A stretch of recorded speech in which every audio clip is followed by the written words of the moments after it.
Para arrancar, primero le voy a dar la palabra a Agustín. Agustín Carletti es el presidente del partido, por lo menos en esta instancia donde se presentaron los papeles. Así que bueno, le voy a dar la palabra. Bueno, muchas gracias. Ante todo, agradecerles por tomarse unos, unos minutos de su tiempo para estar presente. La verdad que hoy en día con todo esto del evento de Maradona, los aprecio que se tomen el tiempo para escucharnos y estar atentos de lo que le va a contar estos profesionales que por suerte nos apoyan. Así que de mi parte agradecerle y estar a disposición más allá de la situación de este partido de información, sino como empresario en pausa por el hecho de tener mi empresa parada en diciembre y las ganas de que Entre Ríos no sea una provincia más, sino que sea una provincia pujante. Así que estoy abierto a disposición de lo que consideren, si puedo ser de ayuda. Así que ya muchas gracias y que disfruten el evento. Para contarle un poco cómo es la mecánica del evento, básicamente hay 4 expositores que estaban en el flyer que recibieron, cada uno va a exponer 15 minutos aproximadamente, y luego al final se dará, digamos, los que quieran hacer preguntas, se le irá otorgando la palabra o pueden hacerlas en el chat, así que bueno, vamos a tener una sesión de preguntas. Agustín Echevarne, que es economista especializado en desarrollo económico y comercialización estratégica, director general de la Fundación Libertad y Progreso, profesor universitario, autor del libro La clave es la libertad, miembro del Instituto de Ética y Economía Política de la Academia Nacional de Ciencias Morales y Políticas. Agustín, todo tuyo. Bueno, buenas tardes a todos y gracias por la invitación a conversar.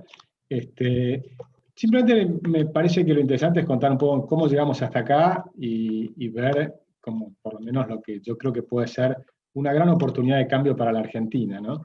Está claro que estamos en una situación muy mala, es una situación que yo considero terminal. ¿Y terminal en qué sentido? En el sentido de que ahora no es posible ajustar este sistema que tenemos hoy en Argentina o ponerle parches o hacer cuando se habla de hacer un ajuste. Eso puede ocurrir cuando hay algunos problemas que pueden ser ajustados para mantener el mismo sistema. Y yo creo que eso en Argentina es imposible. Pero el sistema que llevamos hasta acá simplemente no da más. Y no da más porque fuimos durante 80 años aplicando un principio que fue prostituyendo todos los demás. Y el principio es el principio de la justicia social. Entonces, ¿qué es lo que pasa? Cuando los valores de nuestros abuelos era el respeto a la vida, la libertad y la propiedad privada, que estaba resumido en los valores de las grandes religiones. No matar, no robar, no mentir.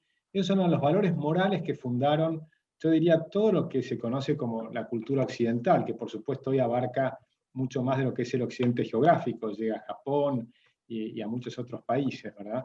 Pero esos que de manera evolutiva fueron constituyendo los valores de las repúblicas democráticas liberales, hoy en Argentina están destruidos. Y se destruyeron por un principio, un valor moral opuesto. Y ese valor moral opuesto, a mi juicio, es la justicia social. ¿Y la justicia social qué es? Te están diciendo que la necesidad crea derechos, ¿no? Lo que decían Perón, Evita y demás. Básicamente te dicen, donde hay una necesidad, surge un derecho. Entonces, por el hecho de tener una necesidad, tenés un derecho. Y por lo tanto, sobre ese derecho se permite violar los otros derechos. Y entonces se justifica con la justicia social, por ejemplo, romper veredas y tirarles piedras a los policías, o usurpar tierras, o hacer lo que hacen los mapuches en el sur, o simplemente utilizar al Estado para robarle la renta a los que producen y dársela a los que no producen nada. Cuando ese sistema se aplica durante 80 años, terminamos en lo que es la Argentina de hoy. En la Argentina de hoy tenemos 22 millones de personas viviendo de un cheque del Estado y 7,5 millones de personas viviendo en el sector privado formal, y ese sector privado formal lo estamos matando con impuestos, literalmente, matando porque se están muriendo 100.000 empresas este año. Capaz que Diana tiene mejores cifras que yo, pero las estimaciones se está hablando de 100.000 o más empresas que van a desaparecer este año, que están desapareciendo, más millones de personas que han perdido sus puestos de trabajo y demás. Es decir, que este sistema ya no tiene forma de ser emparchado. Porque si cuando estábamos mal, hace, por ejemplo, en los años 2001, 2002, en la crisis anterior, esa cifra era 7 millones contra 7 millones. Ahora 7 millones y medio contra 22. Se me va de escala, no me aparece la mano en la escala. Es decir, es imposible mantener este sistema. ¿Y qué es lo que hacen los gobiernos o la clase política actual? Bueno, más de lo mismo y creen que van a tener algún resultado positivo.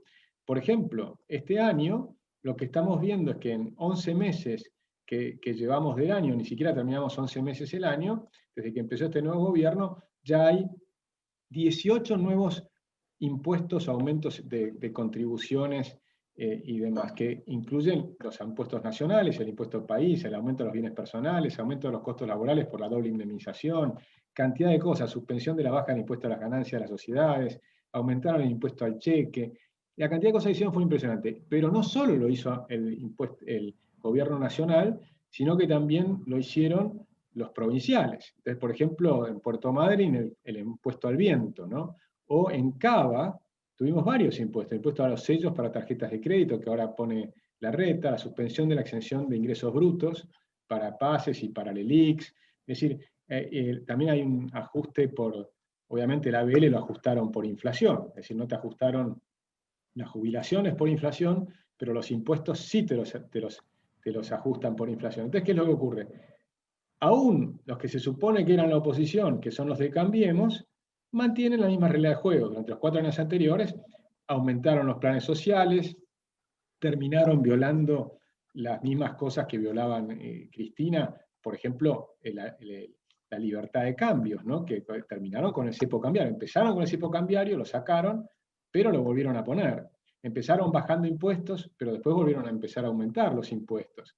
Es decir, empezaron a hacer una cantidad de cosas que, digamos, cuando asume Macri, la Argentina estaba en el puesto 170 de libertades económicas. Era imposible un ajuste gradual o una recuperación gradual de esas libertades. O lo haces de golpe o no lo haces. Y ese es el problema que no se terminaba, por lo menos, de comprender. Y entonces fueron mejorando, porque es verdad que mejoró Cambiemos. Cambiemos, de alguna manera, no es lo mismo que el kirchnerismo. Está claro que buscaban acercarse a Estados Unidos, a Europa, ser un país normal. El Tratado de Libre Comercio con Europa y Mercosur creo que es un enorme avance que terminó de una negociación muy, muy larga, pero la terminó Cambiemos, o sea que hay que rescatar las cosas positivas que se hicieron, pero no comprendieron que el gradualismo no tenía sentido, no hay forma de hacer estas cosas graduales, porque el sistema está totalmente terminado. Entonces lo que tenemos que hacer en Argentina es un cambio total de sistema, un cambio de sistema económico y rentístico equivalente a lo que hicieron en 1853 en Argentina con la Constitución del 53, que era una gran ley derogatoria de todo lo anterior, como decía Juan Bautista Alberdi. Acá hay que pensar que tenemos 27.000 leyes, habría que pensar que el próximo gobierno que asume tendría que hacer un megaproyecto de ley como hizo ahora en el Uruguay la calle Pou, con 5.000 artículos, que significa la derogación de un montón de leyes socialistas y el cambio completo del sistema impositivo, ¿no? Empezar a tener una moneda sana, puede ser con dolarización o con alguna otra reforma, pero tiene que ser una reforma muy profunda que disminuya fuertemente las tasas de interés porque elimina la inflación y eso expande la economía. Debiera tener un sistema de desregulación, pero no una por una, sino una mega desregulación al estilo de como lo hizo Horacio Liendo en su momento, en el mejor momento de Menem y Cavallo, ¿no? O sea, esa reforma monetaria más la desregulación es una expansión grande del sector privado, más el cambio impositivo, que también sería una expansión grande, más la reforma laboral, que sería una cuarta medida de rápida expansión del sector privado. Y sobre eso hacer el resto de las reformas, la reforma del Estado, la reforma previsional, la reforma digamos, de todo el sistema de planes sociales para que vayan pasando hacia el sector productivo. Porque finalmente los países salen de la pobreza cuando aumentan la productividad. Y aumentar la productividad implica hacer todas estas reformas. Así es que hoy por hoy el sistema está perimido, está claro que el enorme aumento de los impuestos y este último aumento del impuesto a la riqueza es brutal, porque está generando una fuga de empresarios, de capitales al exterior. Estamos desarrollando Uruguay, Paraguay, los países vecinos nuestros, con capital argentino y con capitalistas argentinos, empresarios que se fueron allí y que hacen sus empresas en el Uruguay. Y sobre eso las inversiones, y por supuesto eso implica que dejas de crear empleo en Argentina y se crea empleo en los países vecinos o en otros lados. Y también estamos perdiendo a los jóvenes profesionales. Y esto es dramático. La Argentina ha invertido en profesionales, en tener ingenieros, médicos, biomédicos, etcétera, que se nos están yendo de la Argentina porque afuera ganan 5 veces más, o incluso más que 5 veces más, el primer año que empiezan a trabajar. Entonces, estamos, así como Argentina era una tierra que atraía inmigrantes, hoy es una tierra que expulsa capitales, capitalistas y jóvenes que no ven futuro en Argentina. Y simplemente cierro con decir que yo lo veo como una gran oportunidad, porque en esta ocasión, esta enorme crisis que estamos teniendo, que se suma a 2 años de caída del año pasado, más esta brutal caída el año actual, con 12 puntos abajo el PBI, porque es como terminal. Una gran crisis es una gran oportunidad, pero solamente funciona bien como oportunidad si el diagnóstico que va tomando la sociedad, por lo menos una parte mayoritaria de la sociedad, es el correcto. Y yo creo que esta vez el diagnóstico es el correcto. Lo estamos viendo incluso en los periodistas, en las preguntas que hacen. Cuando, por ejemplo, el otro día le preguntaban al ministro, pero ¿va a bajar el gasto público? O sea, que un periodista le pregunte al ministro de Economía si va a bajar el gasto público es impresionante. Eso no ocurría en Argentina, esas cosas. Ahora empiezan a ocurrir. Empieza a ocurrir que nos llaman a los liberales de distintos lugares, incluso del peronismo, y damos debates y empiezan a sacar incluso coincidencias en términos de la necesidad de aumentar la productividad y bajar el gasto público, dentro del propio peronismo. Por supuesto, no hablando en público, sino cuando uno habla en privado. Pero yo veo que hay un cambio en el eje del debate con un sentido más parecido al correcto, que no era así en el 2001, pero sí era así en el 89. En el 2001, la tesis generalizada es que el problema era la convertibilidad, y cualquiera que defendía que ese no era el problema, era estigmatizado. Mientras que en el 89, la tesis era que a la hiperinflación se llegó por el exagerado gasto del Estado. Y yo creo que esta vez, nuevamente se sabe que tenemos un grave problema de exageración en el gasto público. Gustavo Segre, para presentarlo un poco, es socio de Segre y Asociados, empresa con sede en Argentina, Brasil, México, Estados Unidos y Australia, consultor del BID para convergencia regulatoria en el Mercosur, director de cámaras y asociaciones empresariales de fomento al comercio internacional, analista internacional para medios nacionales e internacionales, profesor universitario en graduación y posgraduación en Brasil y Argentina. Estudió Economía, Administración y Ciencias Contables, con MBA en Controladoría y especialización en Relaciones Internacionales. Gracias, Alejandro, un gusto verlos, un abrazo para Agustín, para todos los que están aquí presentes. Bueno, hablar de hoy, si hubiéramos preparado algo para hablar ayer, hoy sería totalmente diferente, ¿no? En relación a la realidad que nos impone el fallecimiento de Diego Maradona y la clara explicación de cómo hay un principio, que es un principio jurídico y contable, que se llama de isonomía, en que todos somos iguales ante la ley y ante los tributos. Sin embargo, lo que observamos el día de hoy es que no es así. Un montón de gente no pudo velar a sus seres queridos, no tuvo oportunidad, y aún algunos no han tenido oportunidad de ver a sus familiares y amigos, y sin embargo, en el fallecimiento de Diego Maradona se juntan miles y miles y miles de personas sin ningún tipo de protocolo, sin aislamiento social, muchos de ellos sin barbijo, no respetando lo que es la casa de gobierno, no importa de qué ideología y no importa de qué presidente, y haciendo un papelón internacional, porque la verdad que ha sido un papelón internacional. Pero eso es lo que el gobierno está generando. Y algunos memes interesantes como que no consiguen organizar un velorio y quieren organizar el país, ¿no? Y ahí vemos que de alguna manera, cuando organizamos la idea de Unidos y ahora de Republicanos Unidos, el objetivo claramente es sacar esta forma nefasta de hacer política, donde hay que hacer popular, hay que hacer populismo, hay que buscar agradar a la gente para que la gente siga votando. Y hoy tomé un ejemplo que podemos compartir el resultado en los próximos días, que es un ejemplo real, donde un cliente nuestro necesita 20 personas en la provincia de Buenos Aires, en el barrio exactamente de San Martín, muy cerca de la ciudad autónoma de Buenos Aires, y hablando con el dueño de la compañía me dice: Gustavo, no consigo gente. No consigo gente para trabajar, porque no quieren largar el plan.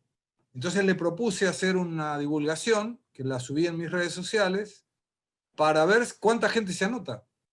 Y la prioridad era para gente que recibía planes, a ver qué es lo que pasaba. Y eso va a demostrar, en una forma minúscula, pero va a ser una demostración con un universo pequeño, de que la gente está acostumbrada a no trabajar, no quiere trabajar, porque quiere que le sigan dando el plan. Si la fila que vimos hoy para el velorio hubiera sido para buscar laburo, y ahí Argentina tiene futuro. Pero, ¿cómo alguien me puede explicar que haya tanta cantidad de gente a las 10 de la mañana, 11 de la mañana, 12 del mediodía haciendo fila para ver un féretro, con todo respeto por el fallecido, cuando tiene que estar trabajando? O sea, no puede salir de la casa para trabajar, pero puede salir para ir a un funeral en la casa de gobierno, que además dio asueto de 3 días, pero no dio asueto de 3 días por los miles de fallecidos del COVID. Entonces, hay una forma loca de hacer política, de las cuales obviamente no estamos de acuerdo, y tenemos todo el empeño en cambiar, y para eso necesitamos conformar el partido, y para eso necesitamos que cada vez la gente se involucre más. No importa dónde, no importa en qué proyecto político, pero tiene que involucrarse. Philippe de Stoich dijo: los ausentes nunca tendrán razón, y no lo tendrán. Con lo cual hay que meterse. Tenemos que empujar. Si Argentina está en el medio de un barrial donde no sale con la fuerza del motor, tenemos que meter nosotros en el barrio y empujar a ese automóvil o camioneta que se llama Argentina para que salga definitivamente de ese lugar. La siguiente es Diana Mondino. Para presentarla, es máster en Economía y Dirección de Empresas, IESE, Universidad de Navarra. Es directora de Relaciones Institucionales y profesora de Finanzas en los máster en Dirección de Empresas y máster en Finanzas de la Universidad SEMA. Fue directora de la región latinoamericana para Standard & Poor's, basada en Nueva York, con responsabilidad sobre las actividades regionales. Yo estoy totalmente de acuerdo con todo lo que acaban de mencionar Agustín y Gustavo. Quisiera darle un toquecito distinto como para que cada uno de nosotros entienda por qué nos pasa lo que nos pasa. O sea, por qué se introdujeron estos conceptos, por qué hemos tenido tanto tiempo en donde Argentina ha tenido esta decadencia. Obviamente puede haber gente que piense muy diferente, siempre en todos los países, pero Argentina ha tenido una situación bastante particular. Déjenme remontar bastante atrás en el tiempo. Hasta cuando se cumple el centenario, en 1910, Argentina era un país que, todos sabemos, era uno de los mejores países, etcétera, etcétera, etcétera, pero básicamente tenía enorme cantidad de inversiones productivas orientadas a la exportación. Teníamos los ferrocarriles que podían transportar mercadería muchísimo más rápido y eficiente que a lomo de mula, y teníamos una característica bastante particular.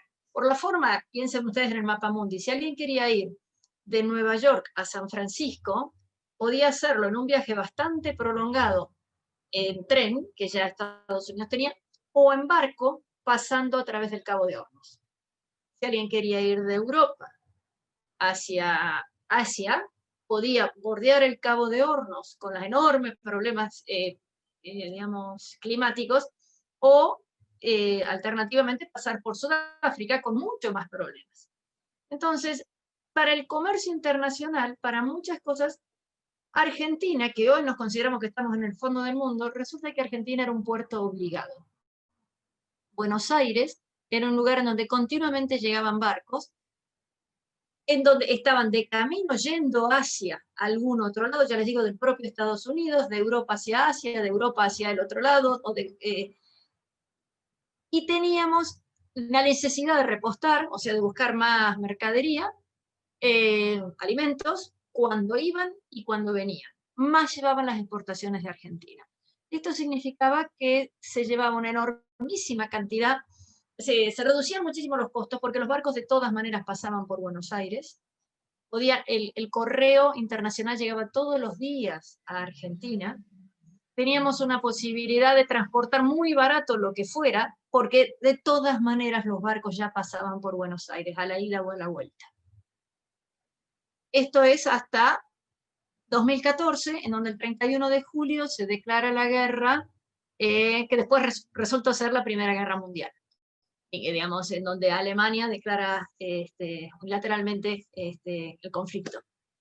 Obviamente acá ni siquiera la noticia, etcétera, llegó 1 o 2 días después. El 15 de agosto, algo que estaba previsto desde hacía 30 años, se inaugura el Canal de Panamá. Entonces ustedes piensen, en el transcurso de 15 días, por lo que termina siendo el conflicto de la Primera Guerra Mundial, en donde el comercio internacional cae abruptamente, porque los que tenían para comprar y vender están peleándose entre ellos, y porque el propio Estados Unidos, o para ir de Europa a Asia, se podía pasar por el Canal de Panamá, el tráfico argentino, el tráfico que pasaba por Argentina se reduce violentamente. Entonces nos quedamos sin la posibilidad de tener tantos clientes a los cuales les vendíamos nuestros productos porque ellos estaban ocupados en otra cosa, y nuestro costo de transporte salta, o sea, no es que aumente un poquito, salta. Entonces Argentina de pronto tiene un problema. Hasta ese momento Argentina había estado recibiendo inmensísima cantidad de inmigrantes, era un destino tan privilegiado como podía ser Estados Unidos. Y el tema es que todas las inversiones que estaba haciendo Argentina a enorme velocidad y que lo que nos permitía semejante crecimiento, siempre hablamos de la generación del 80, de los elementos que tuvimos de libertad, de cómo se le respetaba la Constitución, de cómo las bases de Alberdi habían entrado en la cabeza de la gente, de pronto todas esas inversiones no son útiles. Muchísimas empresas quiebran porque no tienen la actividad que pensaban tener. Y a partir de ese momento, muy lentamente al principio, porque tampoco había otras oportunidades ni a dónde ir, Argentina tiene un shock en su economía. Argentina, por primera vez, destruye capital. Quema el capital. Se han invertido en enormes frigoríficos en los puertos y de pronto ya no se necesitan. Se vuelven a necesitar al terminar la guerra, 5 o 7 años después, pero mientras Estados Unidos ha desarrollado mucho más su propia industria ganadera y durante 5 o 7 años el señor que había hecho el frigorífico no le pudo pagar el banco que lo había financiado. Esa destrucción de capital tan abrupta que tuvimos ahí se ha repetido en Argentina múltiples veces. Nosotros hablamos hoy, 2020, de destrucción de capital, de destrucción del peso, en donde vos tenías un ahorro y bueno, por la mera inflación, ese dinero que tenías ya no sirve. O compraste un bono que lo compraste a este valor y cayó. Eso también es quemar capital, es destruir capital. Esto son datos, además de la anécdota de la marchita peronista, de destruyendo el capital, combatiendo el capital, etc. Pero básicamente son datos que tenemos en donde por diferentes motivos totalmente ajenos a la Argentina, el capital se destruye. Es lo mismo que haberle prendido fuego. No todos, no en todas partes, no por mucho tiempo, pero entre medio empieza a haber estos choques. Entonces, aquel que ha perdido todo, si era el capitalista, bueno, probablemente no queda en la miseria, pero el que tenía la oportunidad de trabajar ahí, la pierde. Imaginen varios de estos shocks a lo largo de los años, y entonces, y el compromiso que tiene el gobierno, en vez de entender esto, en vez de explicar esto, en vez de decir esto, dice, no, yo voy a ayudar al que menos tiene. ¿Y cómo lo voy a ayudar? Quitándole al que más tiene. Es una segunda forma de decir, destruyo capital. Porque el capital que tenía, el que mucho tenía, podía ser capital financiero, dinero, una fábrica, herramientas, etcétera, pero también muchas veces el capital de conocimiento, de saber organizar una empresa, de tener una red comercial, etcétera. Y eso, al irse trasladando a otra gente que no tiene esa capacidad, que no tiene esos conocimientos, bueno, va cayendo rápidamente. Todo eso se va convirtiendo a lo largo del tiempo en gasto público. Entonces, hoy tenemos esta historia de que Argentina Cuando comienza digamos, el siglo XX, el gasto público en Argentina no llegaba al 4% del PBI.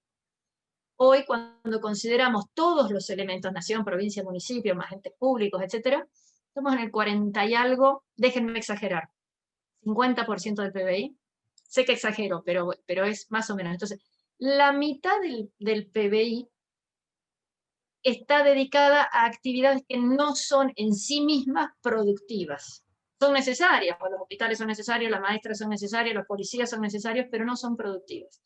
Y la otra mitad es algo que genera. Ahora ustedes piensen que además, ya lo dijo Agustín las cifras, este es 50 y 50, el 50 que no produce son 23 millones de personas, el 50 que sí produce son 7, yo creo que son bastante más porque lo que está en negro no se considera, pero digamos, hay una asimetría muy importante. Entonces, ahí tenemos un tema que es gravísimo, que si a su vez le subimos y agregamos el concepto de que ese gasto público es altamente ineficiente, comprendemos por qué, por mucho que uno genere, no alcanza a ahorrar, no alcanza a tener un mecanismo estable para mantener a su familia y a las otras que tiene que mantener indirectamente a través de los impuestos. Esto es muy importante. Normalmente no lo vemos de esta manera. Normalmente simplemente pensamos que el gasto público es grande. Pensemos que además el gasto público es muy ineficiente. En este momento vemos que no hay clases. La organización de hoy mismo del sepelio, en donde habla, si ustedes lo consideran a lo que ha sido hoy, olvidémonos de los desmanes, olvidémonos de los problemas, olvidémonos si a uno le gustaba o no le gustaba Maradona. Se hablaba de 1 millón de personas, pero terminaba a las 4 de la tarde. Si alguno tiene una calculadora en el celular, saquen entre las 8 de la mañana y de las 4 de la tarde, ¿cuánta gente tiene que pasar por segundo para que eso se pudiera haber atendido? ¿No? O sea, 60 segundos por 60 minutos por 8 horas te da 28.800 minutos. O sea, tendrían que haber pasado 300 personas por minuto, un poquito más, 350 personas por minuto delante del féretro para que pudiera haber 1 millón de personas. Y si iba a haber 1 millón de personas, no había baños, no había, olvidémonos la seguridad, supongamos que fuéramos todos gente muy bien civil, comportada y que todos respetáramos distancias, etc. Entre 1 millón de personas había 7 postas, se anuncian que va a haber 7 postas de salud. No sé si estuvieron, desconozco. Pero, entonces, hay un enorme problema de gestión. No solo tenemos un gasto muy alto, no solo se atiende a muchas personas con ese gasto muy alto, sino que es extremadamente ineficiente. Entonces, tenemos que tener en cuenta esto. Y un grave tema es que aun cuando el gasto fuera eficiente, aun cuando de pronto las escuelas fueran maravillosas y tuviéramos autopistas por todas partes y la salud fuera como la de las películas, aún así tendríamos un serio problema porque es muy poca gente la que tiene que compensar el trabajo o la falta de trabajo de aquellos que están. Entonces, yo les pido que consideren cada vez que estamos hablando de cómo arreglar Argentina, es que lo que es necesario es que haya, por un lado, menos gasto, por un lado, menos impuestos, pero una extraordinaria focalización hacia dónde van nuestros futuros gastos y nuestros futuros impuestos. Tenemos que reconstruir una red de producción, tenemos que reconstruir un sistema de gestión estatal y tenemos que permitir que el sector privado tenga alguna capacidad de acumulación para que pueda comprar una máquina nueva, para que pueda comprar una computadora a sus hijos, o para que se pueda comprar zapatillas porque le gusta. Pero hoy tenemos un sector privado que no tiene capacidad de acumulación y un sector público que recibe muchos fondos, pero que no son útiles. Entonces, esto es mucho más que ideas liberales. Esto podríamos hacerlo bajo absolutamente cualquier sistema. Podría haber existido en las economías escandinavas en la época en que eran bien socialistas. El gasto público era eficiente, el gasto público era menor del que es ahora, y la carga impositiva sobre el sector privado era menor. O sea, no es solamente una cuestión de las ideas, que obviamente yo comparto como ideas liberales. Es que tenemos una profunda ineficiencia. Entonces, tenemos que tratar de transmitir no solo las ideas de la libertad, no solo las ideas que muchos de nosotros compartiremos, pero además la necesidad de que estos temas empiecen a ser corregidos. Si mañana bajamos los impuestos a la cuarta parte, el sector privado podrá pegar un salto. Pero ¿qué hacemos con la ineficiencia del sector público? Entonces, tenemos que considerar todos esos temas simultáneamente. No va a ser un trabajo fácil, pero todos queremos un mejor país. Hay que hacerlo. Bueno, por último, la última persona, pero no menos importante, es Joaquín Venegas Lynch, que es licenciado en Administración de Empresas y cuenta con una carrera corporativa por más de una década en diferentes empresas de servicio y consumo masivo en dirección comercial, finanzas y marketing. Joaquín migró profesionalmente al sector de real estate agropecuario cuando fuera contratado por el fundador de The North Face y Spirit, Douglas Tompkins, para liderar el armado y luego gestión de una empresa de asesoramiento a inversores en tierra de la región, lo cual hizo por más de 13 años. Luego Joaquín fundó Glocalterra, empresa dedicada al asesoramiento de inversiones, management y evaluación de activos y empresas agropecuarias en Argentina, Chile, Uruguay, Paraguay y Perú. Personalmente, además colabora activamente en diferentes directorios. Joaquín vive hace 10 años en La Paz, Entre Ríos, junto a su mujer Eloísa y sus 5 hijos, Paqui, Maya, Santiago, Cruz y Luis. Joaquín. Bueno, muchísimas gracias Alejandro, gracias Agustín por coordinar esto. Agustín y Diana Mondino, un lujo compartir tribuna con ustedes. Retomando una combinación de lo que decía Agustín Echevarne y Diana recién, por un lado, la justicia social, como concepto, esto de básicamente restringir derechos, necesariamente la justicia social es, tengo que tomar recursos para poder destinarlos, con lo cual eso básicamente es un robo. Entonces ya dentro de ese concepto hay una destrucción del derecho mismo de propiedad.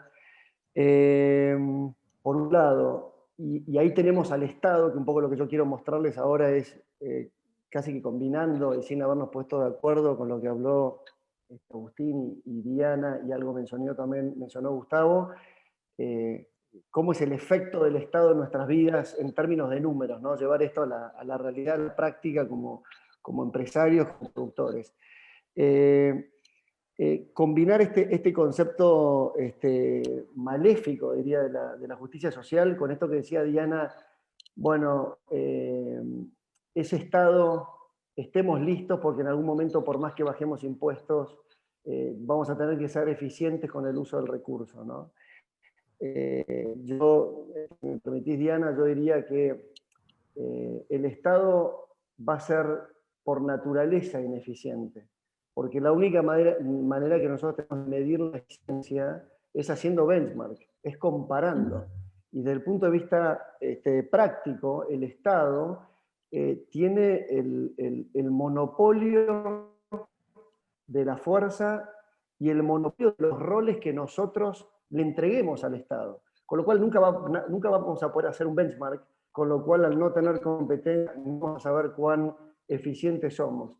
Entonces, la única manera, como sabemos, que podemos ser competitivos es comparándonos con la competencia. El verdulero tiene que ver que los precios de su tomate y la calidad de sus tomates sea mayor calidad y menor precio para poder competir. El Estado no lo puede hacer a eso, con lo cual, por naturaleza, es ineficiente. Entonces, hay una pregunta, tal vez un escalón un poco, digamos, más arriba, que es, ¿cuáles son los roles del Estado que nosotros queremos que cumpla?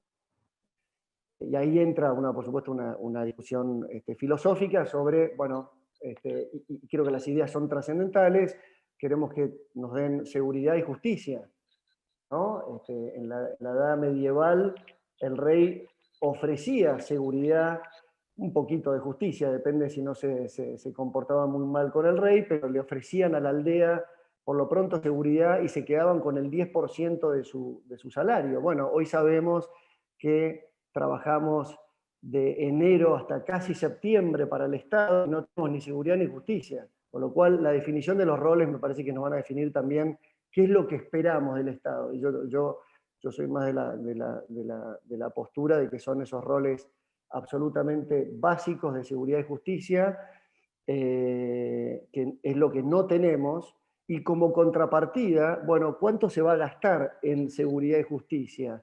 Tanto, bueno, eso es lo que se necesita cobrar como en impuestos, ¿no? Entra también el concepto de déficit. En realidad el déficit no es un problema, el problema es el gasto estatal. Si yo te digo que un país tiene déficit cero, pero en realidad la participación del Estado sobre el PBI es el 100%, bueno, ese país es pobre, ineficiente, pero el déficit es cero. Entonces lo importante es el gasto estatal.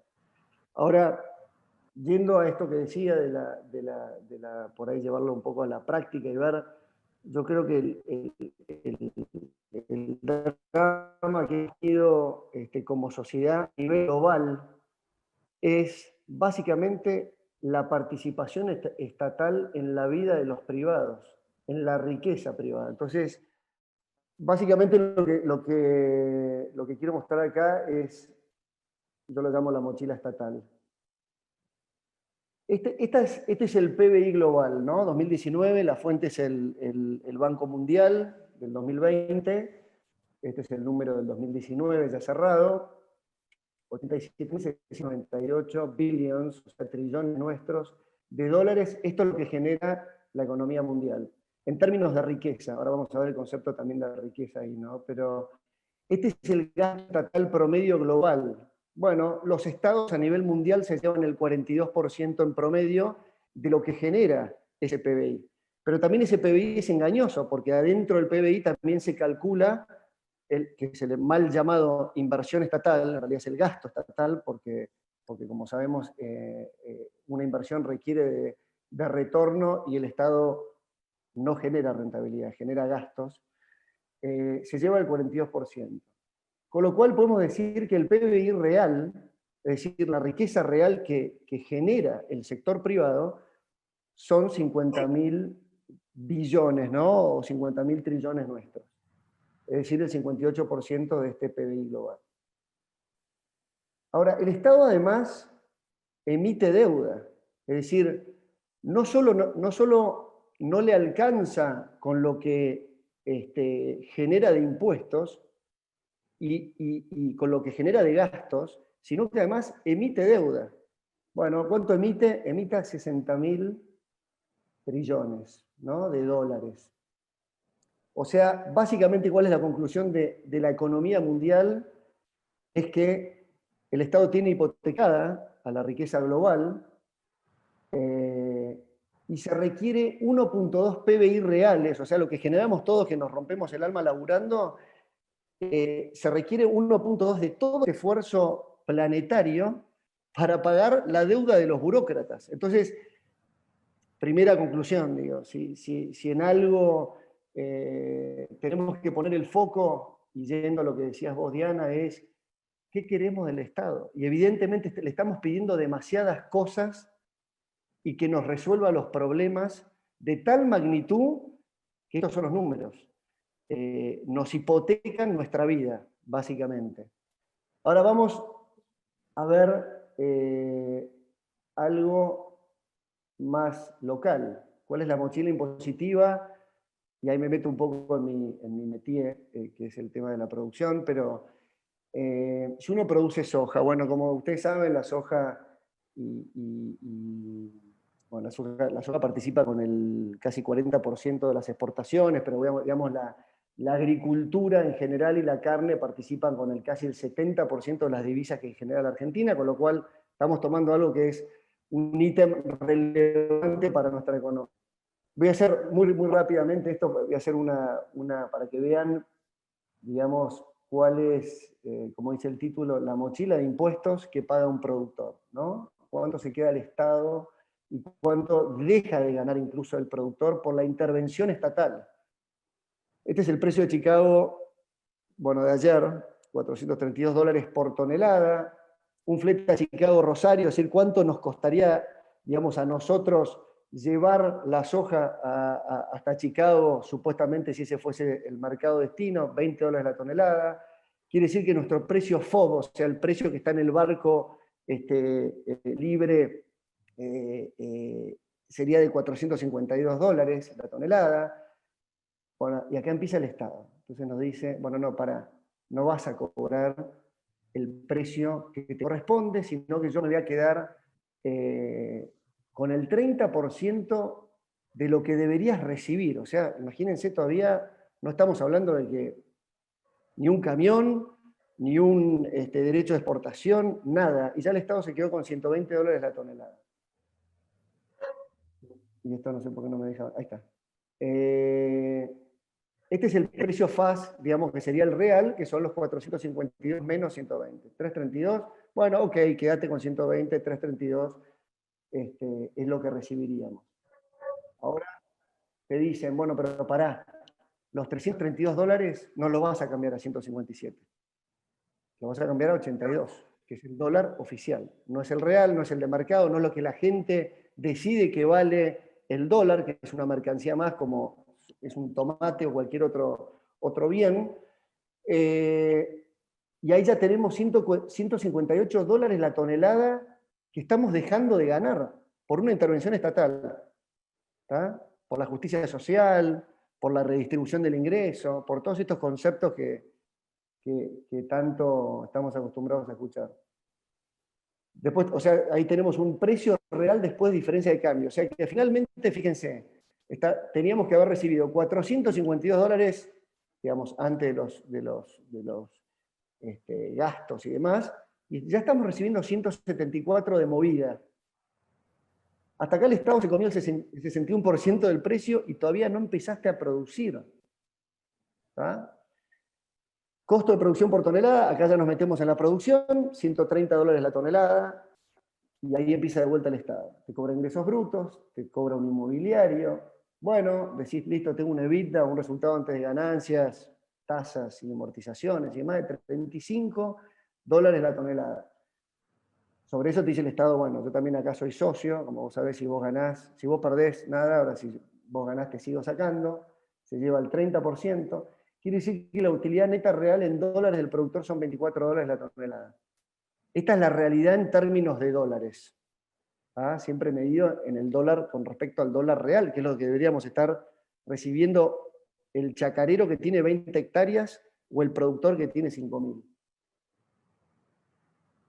Quiere decir que cada 10 camiones de soja que vendés, el Estado se te queda con 7. ¿Ah? Esta es básicamente la conclusión de esto que estamos hablando, cuánto pesa el Estado. Vamos a otro ejemplo, con la misma lógica, la carne, acá pusimos un precio por kilo en dólares, tomando siempre el dólar real. Este es el precio kilo en dólares promedio en el mostrador de una carnicería. Son más o menos unos 370, 380 mangos por kilo. Bueno, acá vamos a ver de este precio cuánto participa la cadena de valor. Bueno, si vos tenés un campo en Corrientes, en el norte de Entre Ríos, en Santa Fe, Chaco, donde estés, de este precio, la cría y la invernada, que son dos estadios diferentes en producción, pero acá lo juntamos, se queda con el 29%, el feedlot, que es la terminación del animal, se te queda con el 23%, esto es cadena de valor, o sea, generan valor, engordan el animal, y de ese precio se quedan con el 23%.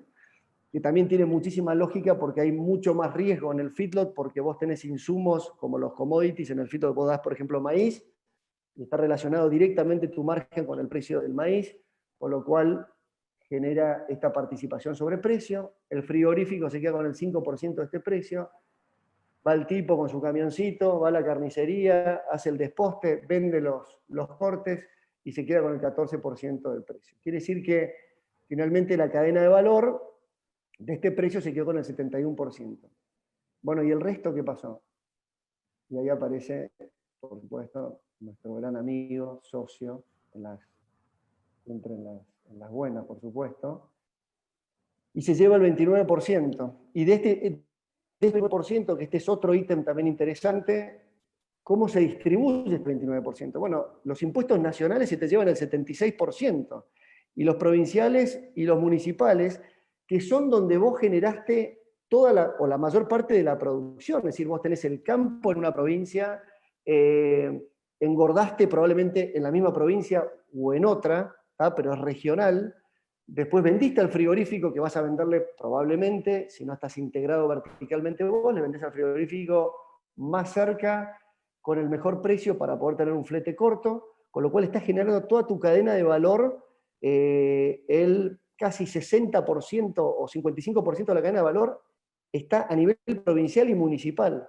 Y sin embargo, es el Estado Nacional el que se te lleva el 76% de esos impuestos. O sea que no lo vas a ver ni siquiera en ningún tipo de servicio que te pueda dar la nación. De vuelta, no tenemos seguridad y no tenemos justicia, que es lo único que se debería dedicar la nación. ¿Cuál es la conclusión? Bueno, te compraste 3 kilos de asado para el domingo y 1 kilo va a parar a la parrilla del Estado. Y de ese Estado, lo que decíamos recién, el Estado Nacional se te lleva el 75% de esos impuestos, o sea que el hueso y la grasa va para quien vos conocés, para ese gobernador de tu provincia que probablemente te lo encontrás alguna vez, o el intendente, ni hablar, que das la vuelta a la plaza y lo estás viendo y te encontrás, y el tipo no tiene manera prácticamente con esta estructura impositiva de tener maniobra, porque dependen de la coparticipación provincial y la provincia depende de la coparticipación nacional. Entonces ahí también entramos en otro tema, que es el tema de las políticas fiscales y cómo se coparticipan los impuestos, que es, si hay algo que no tenemos es federalismo, ¿no? En vez de tener provincias que estén compitiendo para que cada una defina su sistema fiscal, dependemos siempre de la no sé quién me escribió arriba de la presentación. Bueno. Y acá quiero hacer una cosa un poco más global. No sé por qué está esa mancha ahí. Ahí está, no sé quién la sacó. Este gráfico tuyo, Agustín, de Fundación Libertad y Progreso, básicamente lo que muestra es la participación del socialismo y del fascismo, digamos, desde Perón en adelante, la participación estatal de un país como Argentina y un país como Australia. ¿Qué pasó con el PBI per cápita? Perdón que no puse ahí título, este es el PBI per cápita de cada uno de los países, ¿no? Entonces decimos, vuelvo a lo que decía Diana, el tema de la eficiencia, la gestión, yo lo plantearía más desde el punto de vista de los roles del Estado. ¿Qué queremos del Estado? Y como decía Reagan, el gobierno no es la solución, el gobierno es el problema. Entonces, si partimos de esa premisa, bueno, a partir de ahí lo que nos tenemos que dedicar es a limitar al máximo las funciones estatales y liberar los recursos al sector privado para generar riqueza. Y este otro gráfico que me parece muy bueno, básicamente es mostrando en los países donde hay mayor libertad económica, el decil más pobre, es decir, el 10% más pobre de ese país, en donde hay más libertad económica, gana 11 veces más que los países libres. O sea, donde hay menos libertad económica, ganan $1.000. Ahí, está puesto ahí per cápita, por supuesto.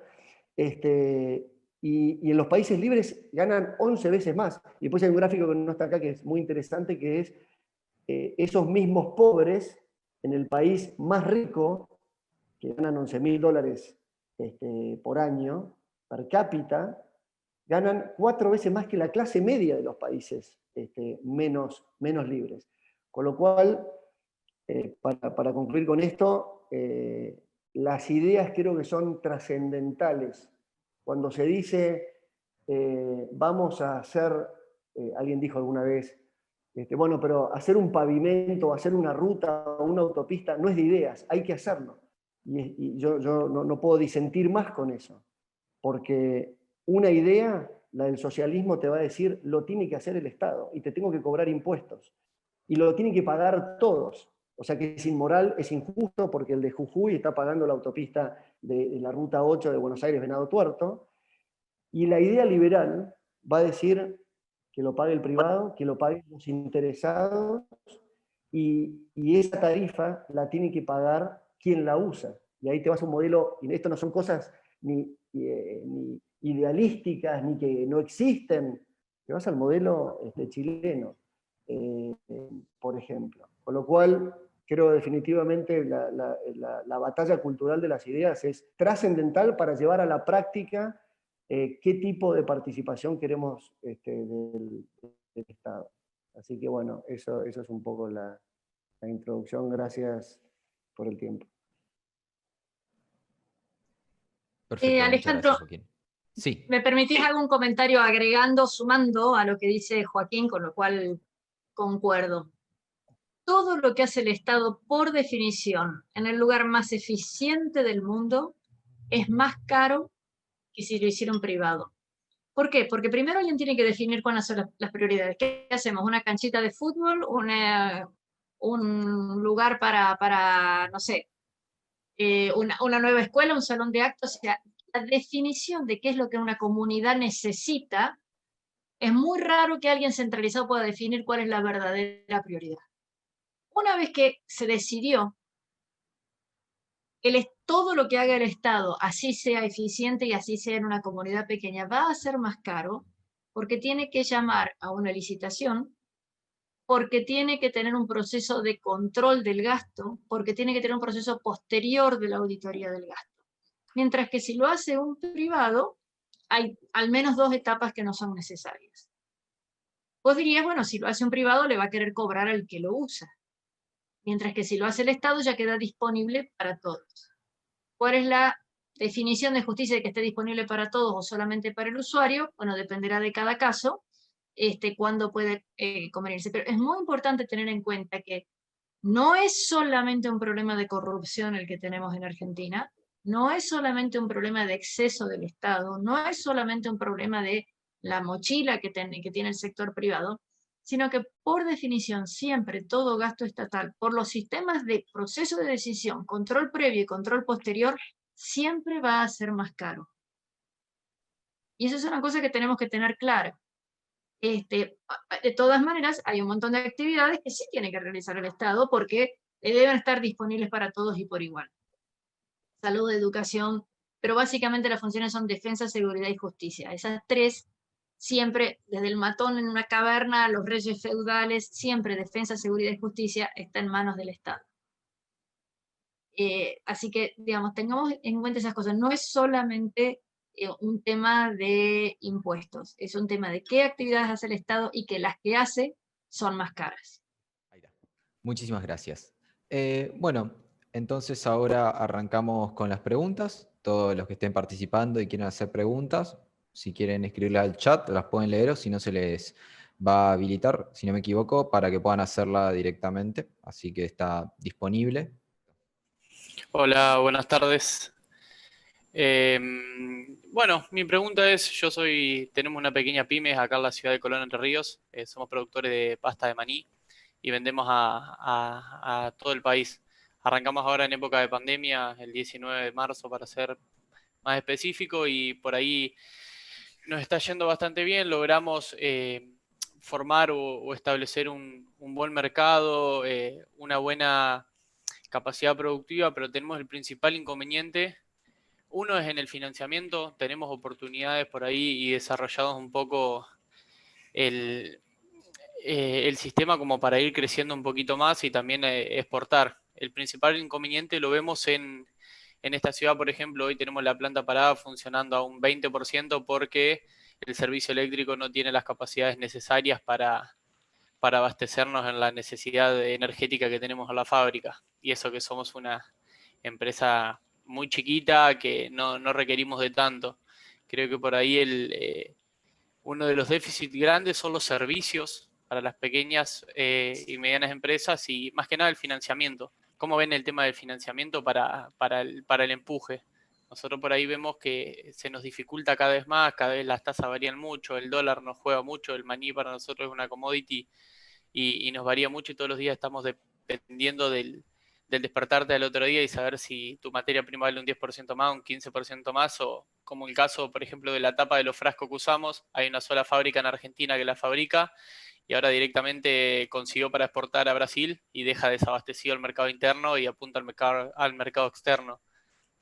¿Cómo lo ven eso en el futuro, o qué por ahí recomendación darían en el manejo de esos casos puntuales por ahí que para nosotros son el día a día y lo que por ahí frena o acelera el motor nuestro? Para vos exportar cualquier producto necesitas 4 factores. El primero es un producto exportable, una empresa exportadora que tiene que tener los registros. Argentina tiene solamente el 0.55% de empresas exportadoras en relación a la cantidad de empresas existentes, y de ese 0.55, que son aproximadamente 4.500 empresas, el 1%, 45 empresas, concentra el 70% del total exportable. El tercer factor es un proyecto exportador. Producto, empresa y proyecto exportador depende de la realidad privada. Vos tenés que tener un proyecto exportador porque en el comercio exterior no se puede improvisar. El cuarto factor, no obstante que es 1 sobre 4, es el más importante de todos, que es política de Estado, que Argentina no tiene. Y no tiene ahora y no tuvo antes. Entonces, ¿qué es lo que se debería hacer para cubrir esa necesidad que vos tenés de financiación? Primero, descomprimir, como decía Diana, la cuestión tributaria. Cuando hoy vos querés exportar un producto, vos tenés 2 aspectos tributarios que financiás al Estado, porque vos comprás insumos, pagás impuestos, que cuando lo exportás el Estado te lo devuelve, sea a través de la parte de reembolsos y la distribución o el recupero del IVA. El gran problema que tiene, que eso demora meses, sin ajuste de inflación, claramente en el momento que vos entrás con el tema del dólar, te coloca el valor del tipo de cambio, pero estás hablando del dólar oficial. Cuando sos una pyme, vos además tenés otro problema, que es demora del Estado para devolverte lo que pagaste por impuestos, y estás de alguna manera financiando el Estado a través de carga tributaria. Ningún país en el mundo hace eso. Y además vos tenés que pagar las retenciones prácticamente al contado, con lo cual el Estado no te devuelve y vos le tenés que volver a pagar a él. Lo que debería tener una política de Estado que permita que vos no necesites financiación del Estado es, por ejemplo, que cualquier empresa pyme sin experiencia o cualquier empresa que tenga experiencia en el mercado y que exporte hasta 5 millones de dólares al año, por decir algo, no solamente no tendría que pagar retenciones, sino que podría utilizar las devoluciones que el Estado le demora para una compensación de cuenta corriente de cargas sociales, por ejemplo. Entonces vos conseguís financiar el proyecto, basta nada más con lo que no le tenés que pagar al Estado. Y no necesitas de una entidad financiera para eso, porque vos no le estás pagando al Estado lo que el Estado te está reteniendo todos los meses. Si fuera el caso de tener una línea de financiación del Estado, para eso está el vice, para eso debería estar el vice, y no está. ¿Cuál es el problema también? Volvemos siempre a la causa. El no tener un superávit fiscal es lo mismo que vos en tu casa gastes todos los meses más de lo que ganás, venga tu hermano y te diga, ¿no me ayudás a generar un negocio? ¿Me podés financiar? Y vos decís, no tengo cómo financiarte porque no me sobra guita. Al contrario, yo necesito plata. Con lo cual, no solamente no te puedo prestar, sino que ya que estás acá, vení y prestame vos a mí.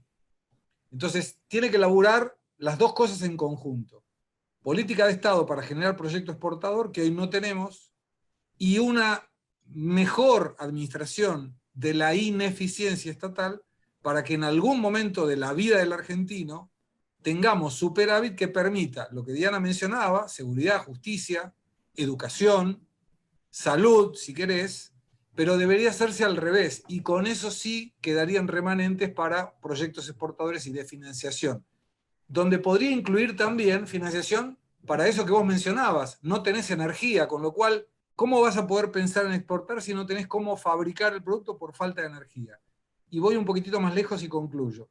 Debería haber una línea en un valor del dólar como el que tenemos hoy para que vos y cualquier empresa pyme pueda importar bienes de capital, que es otra forma de mejorar la productividad, para que vos puedas competir con un tipo de Europa, que mientras vos pagas 50% de tasa anual, te paga el 1 o el 1,5, o acá en Brasil que te pagan el 3 en reales. Entonces, es difícil que vos puedas competir con alguien que produce en cualquiera de esos destinos, y mucho más con alguien que compite con quien produce en esos destinos. Y para eso necesitas un Estado más eficiente. Perfecto.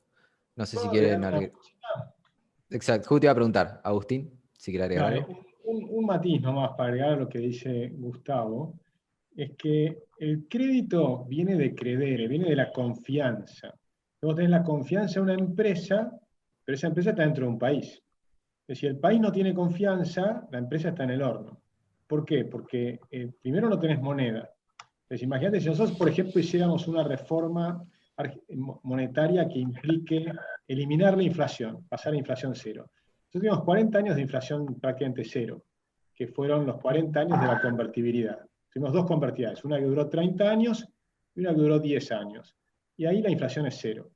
Entonces, cuando la inflación es cero, las tasas de interés se desploman y pasan a ser las tasas de interés internacionales.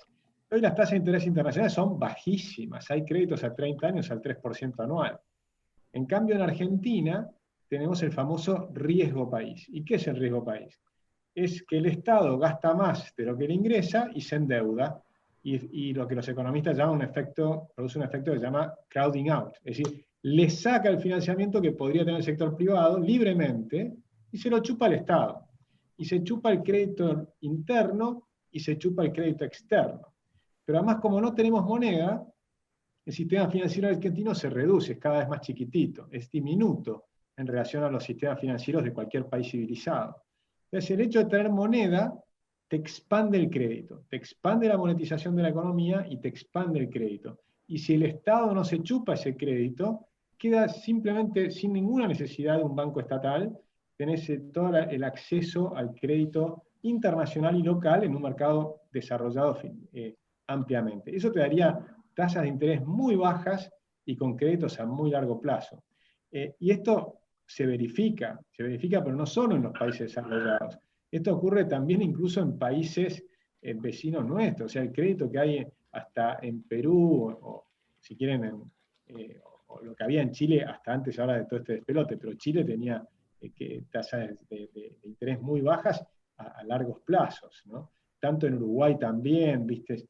La verdad es que el dinero hoy sobra en el mundo.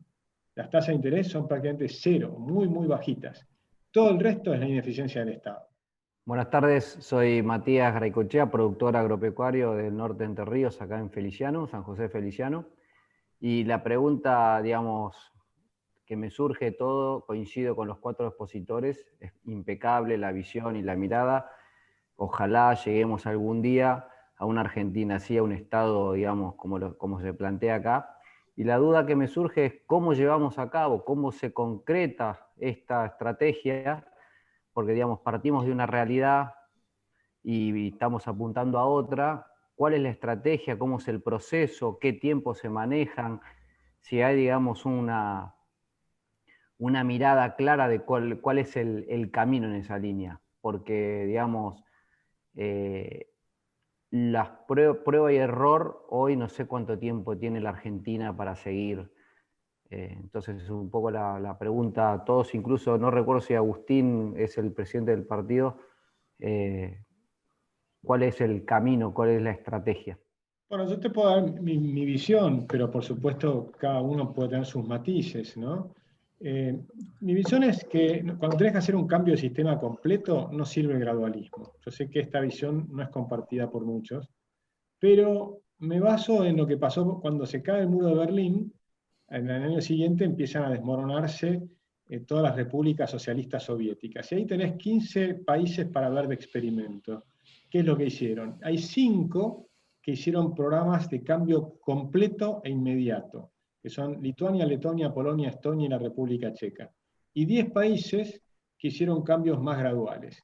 Los 10 países que hicieron cambios graduales, 2 o 3 años después, volvieron a estar en crisis y los costos sociales fueron enormes, y varios de esos países todavía hoy tienen un sistema que no funciona bien. Y en cambio, los 5 países que produjeron programas de shock tremendos, cambios completos de sistemas totales, por ejemplo, Estonia puso un único impuesto, el flat tax, liberaron completamente los mercados, la República Checa lo mismo, tuvieron un éxito notable y muy rápido. Cuando confías en la economía privada reacciona rápido y absorbe el empleo rápido, se crean empleos nuevos muy rápido. Por ejemplo, en la República Checa, en la autobiografía de Alan Greenspan, cuenta que era el presidente de la Reserva Federal de los Estados Unidos en esa época. Él fue a visitarlos y les preguntó, ¿cómo van a ser ustedes? ¿Cuáles van a ser los colchones sociales que van a poner, los amortiguadores todo este costo social que van a tener y demás, porque por ejemplo en Alemania Oriental lo hicieron con aporte de Alemania Occidental. Claro, Alemania Oriental era un cuarto de Alemania Occidental, y Alemania Occidental era muy rico. Entonces Alemania Occidental bancó la transformación y le pagó durante una generación a todos los alemanes de Alemania Oriental. Pero la República Checa no tenía esa fortuna. Y entonces le respondieron, mire, nosotros no vamos a hacer nada, confiamos en el mercado. Y abrieron la economía y sabían que se les iba a destruir un montón de empresas porque obviamente las economías socialistas no podían competir con la economía europea. Imagínense que del lado socialista estaban produciendo el Lada, que era un autito con tecnología de años 60, y estábamos en 1991. Era como una especie de Fiat del año 60. Entonces era imposible que compitan. Por supuesto, todas esas empresas quebraron todas. Pero rápidamente nació todas las empresas nuevas. Yo apuesto a eso. Creo que tenemos que hacer un gran cambio, con una diferencia enorme con lo que hizo Cambiemos. Hay dos formas de atacar el problema de la inflación. Una manera que intentó hacer Sturzenegger, que es con altísimas tasas de interés, mucho sufrimiento durante 5 años, y vas bajando gradualmente la inflación, como hizo Israel, como hicieron varios países en el mundo. Y la otra son las reformas monetarias que producen exactamente el efecto contrario. Eliminan muy rápido la inflación y con una expansión económica, como hizo la convertibilidad. Por supuesto que si no haces el resto de las reformas estructurales que tenés que hacer, ese crecimiento te va a encarecer la economía, se te atrasa el tipo de cambio, empezás a tener problemas. Se requiere hacer todas las reformas, como bien decía Diana, pero yo creo que la reforma monetaria tiene que estar al inicio del programa, porque es muy expansivo en coordinar las expectativas de todo el mundo, y eso te hace y además también en coordinar las expectativas de los inversores locales y externos, y se produce un shock de confianza tremendo, que si haces también conjuntamente el resto de las reformas, o una parte sustancial del resto de las reformas, el ingreso de inversiones va a ser inmenso, muy rápido, mucho más rápido de lo que la gente cree. Por lo menos esa es mi visión. No sé si la compartimos todos. Diana, Joaquín. Agrego algo a lo que dice Agustín. Agustín está hablando desde el punto de vista de una reforma monetaria, y lo mencionó al menos 3 veces diciendo, y el resto de las reformas estructurales. O sea, si vos modificás solamente el sistema monetario y mantenés el régimen prebendario, régimen fiscal que tenemos, ese efecto va a ser extremadamente corto, se necesita acompañar. Yo les pongo un ejemplo nada más para que veamos lo que significan las cargas en algo tan simple como, digamos, los temas laborales. Si hoy una persona está sin trabajo, el gobierno le paga o le pagaba, porque no sabemos si continúa, el IFE, 10.000 pesos. Si esa persona, ojo que hay muchísima gente que, no todos son vagos, había gente que trabajaba en un restaurante, o que era el mozo del restaurante, o el cocinero, o que trabajaba en un hotel, toda esa gente estaba trabajando, se quedó sin trabajo porque le cerraron entre comillas, fábricas, su lugar de trabajo por el tema de la cuarentena. O sea, hay muchos que son vagos, pero hay muchísimos otros que estaban trabajando y preferirían estar trabajando. Si esa persona que cobra 10.000 pesos a lo mejor consiguiera un trabajo nada más que por el salario mínimo, que ni siquiera es 20.000 pesos, pero digo 20 para hacer fácil la cuenta, los impuestos que tendría que pagar tanto el empleado como el empleador, cuando le sumas el sindicato, la RT, etcétera, son 10.000 pesos. Una vez mencioné y me dijeron 9.200. Bueno, ok, pero entonces la persona pasa de recibir un subsidio del Estado de 10.000 pesos a tener que pagar un impuesto de 10.000 pesos. Y tendría un salario de bolsillo de 16.000. ¿Por qué no eliminamos toda esta carga laboral tan fuerte y que deje de cobrar un subsidio de 10.000 pesos, pase a cobrar 16, no esta mentira del salario que parecería 20, y deja de pagar 10.000 de impuestos? El Estado de todas maneras gana porque deja de pagar 10.000. La persona gana porque pasa a cobrar 16.000. El empleador gana porque paga 16.000 en vez de los 25.000 que le tocaría con los impuestos. La persona se introduce y vuelve a ser productiva. ¿Qué nos impidió en estos últimos 9 meses simplemente haber sacado una resolución diciendo todo nuevo empleado está exento de cargas sociales y aportes patronales mientras pase X cosa? 2 renglones que hay que escribir. No te estoy pidiendo que modifiques el sistema, sino simplemente a la gente que hoy está sin trabajo y que quiera o pueda reinsertarse, quítale esa mochila. Entonces, es indispensable cambiar ese tipo de cosas también. La política monetaria es esencial, y agrego una cosa también a lo que dice Agustín. Si se hiciera esta reforma que propone Agustín, el endeudamiento del gobierno a través de la política inflacionaria, o sea, el endeudamiento mentiroso, el endeudamiento que es del Banco Central y no del Tesoro, desaparecería. Así que lo que los economistas llamamos déficit cuasi fiscal es un endeudamiento, nada más que no figura de la misma manera en la cuenta. Pensemos esas cosas y no debería ser difícil. No debería ser difícil. Por ahí, más que nada, para poner un punto de vista más local, si bien todo lo que comentan es cierto y es un norte que hay que tener para resolver todas las problemáticas que tiene la Argentina, en una cuestión local, nosotros mismos, en Entre Ríos, generamos muchísimos recursos que se derrochan. Yo pongo por ahí el ejemplo de Vialidad Provincial, que tiene casi 60% de personas que no trabajan. Es una locura.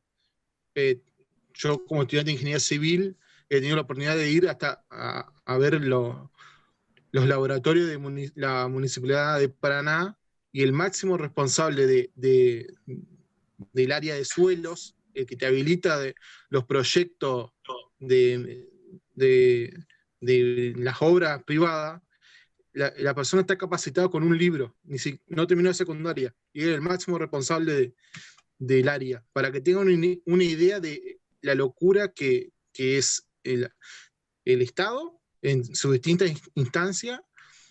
Y después también le sumo por el hecho que de mi parte empresaria, que hasta diciembre fabricaba licores.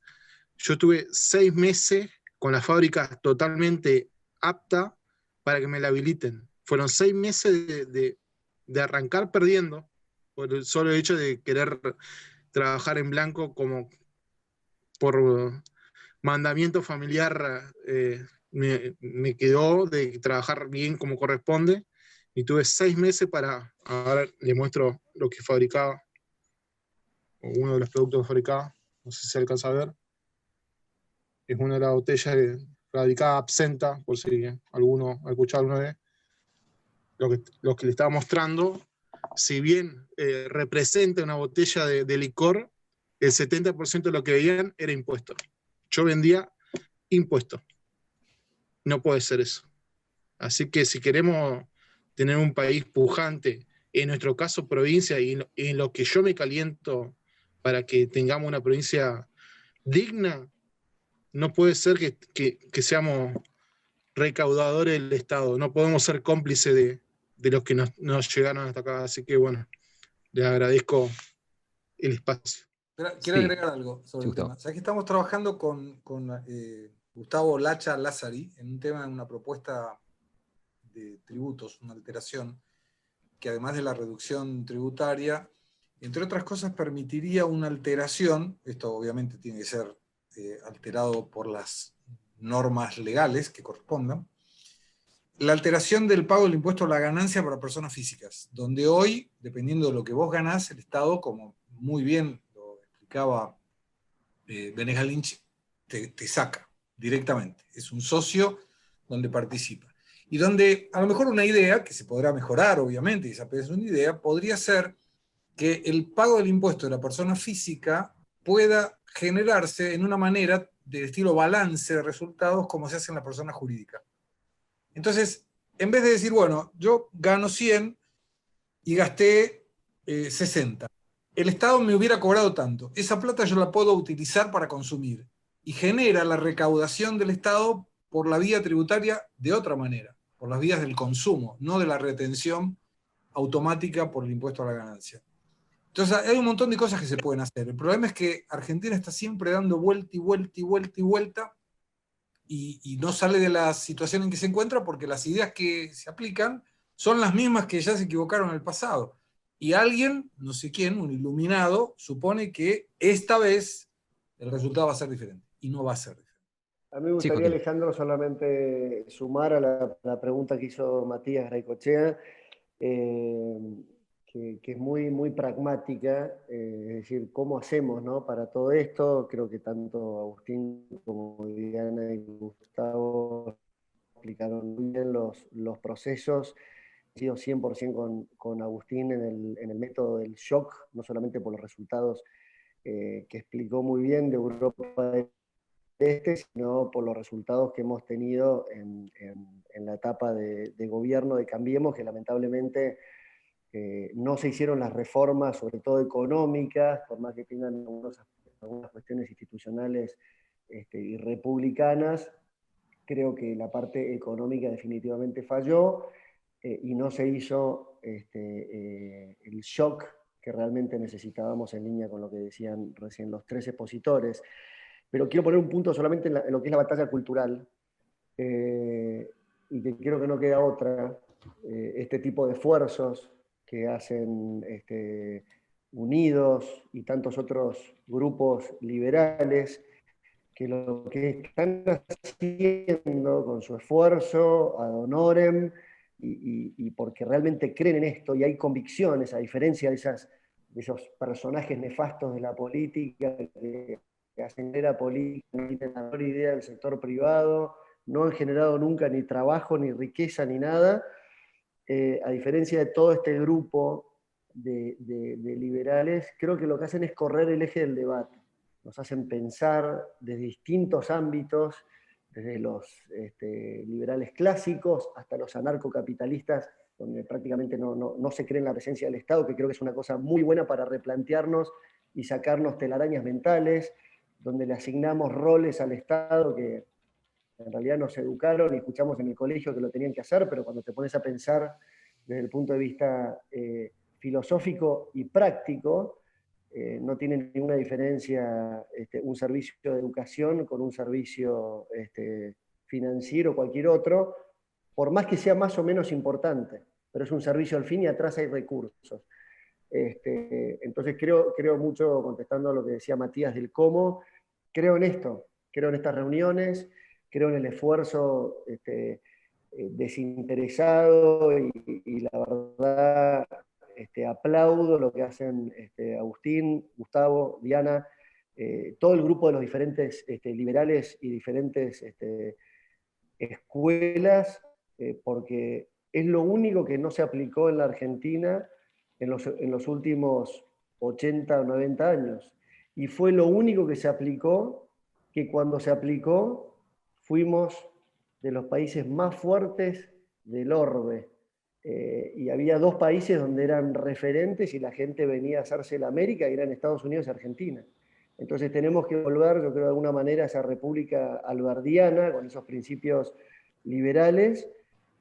Así que bueno, aplaudo a los 3 el esfuerzo que hacen, y igual aplaudo a todos los liberales que están empujando esto, porque no queda otra que la batalla cultural. Sí, bueno, buenas tardes. Mi nombre es Alejandro Baggio, soy productor agropecuario en la provincia de Entre Ríos y en la provincia de Corrientes. Y bueno, formo parte de una familia que tiene una industria también importante acá en la provincia de alimentos y en el resto del país. Pero más que nada estoy hablando por la parte de mi segunda faceta de productor agropecuario, que es una pequeña o mediana empresa con 20 personas, y donde realmente, en primer lugar, quería agradecerle las exposiciones que han tenido, que han sido muy buenas, y para nosotros, los entrerrianos, un lujo y un orgullo que profesionales de los quilates de ustedes estén dándonos esta charla. Y realmente la preocupación, formo parte de la Unión Industrial y hoy tuvimos una reunión de comisión directiva acá también en Entre Ríos, y la preocupación de los industriales grandes, pequeños y medianos es la misma, es reiterada lo que están ustedes diciendo. Pero lo que nosotros notamos, y un poquito acaba la pregunta, es una desconexión total de la clase política, de la realidad que estamos pasando, los que trabajamos y los que generamos trabajo. Y lo he escuchado a Gustavo Segre muchas veces, alabar el concepto que se tiene en Brasil, y lo he visto en otros países también, de la persona que tiene la capacidad de dar y generar trabajo. Es una persona que es respetada y es admirada y es reconocida. Y esto acá es como que vivimos en otro mundo totalmente distinto, donde al que genera trabajo, lo que se trata de inventar todos los días es algo para perjudicarlo, para entorpecer. La justicia laboral acá en la provincia es un desastre, es un descontrol. Vivimos agobiados por los juicios. Hay una industria del juicio enorme que nadie habla de esto. Vivimos agobiados por los impuestos. No tenemos ruta, no tenemos energía, como dijo uno de los chicos, para poner una pyme. Realmente es vergonzoso. Uno está como agobiado ya de esto. La pregunta es la siguiente.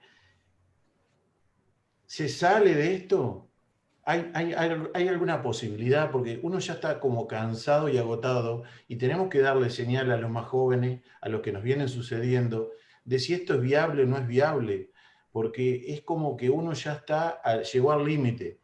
Y la pregunta concreta es, ¿no tendrá esto que explotar? Porque ya se está hablando en los ambientes productivos, pequeños, medianos y grandes, de este agobio, de esta carga fiscal insoportable, de que si esto no va a desembocar en una rebelión fiscal con este impuesto a la riqueza, donde le va a pegar a la gente que tiene una cosechadora que vale $350.000, un tractor que vale 120.000, una sembradora que vale 100.000, esto lo podés corroborar con Joaquín, que está en el rubro, y que van a tener que pagar impuesto a la riqueza sobre bienes que la gente está utilizando para trabajar, sobre el capital vaca, sobre el capital campo, sobre el capital maquinaria, sobre la tenencia accionaria.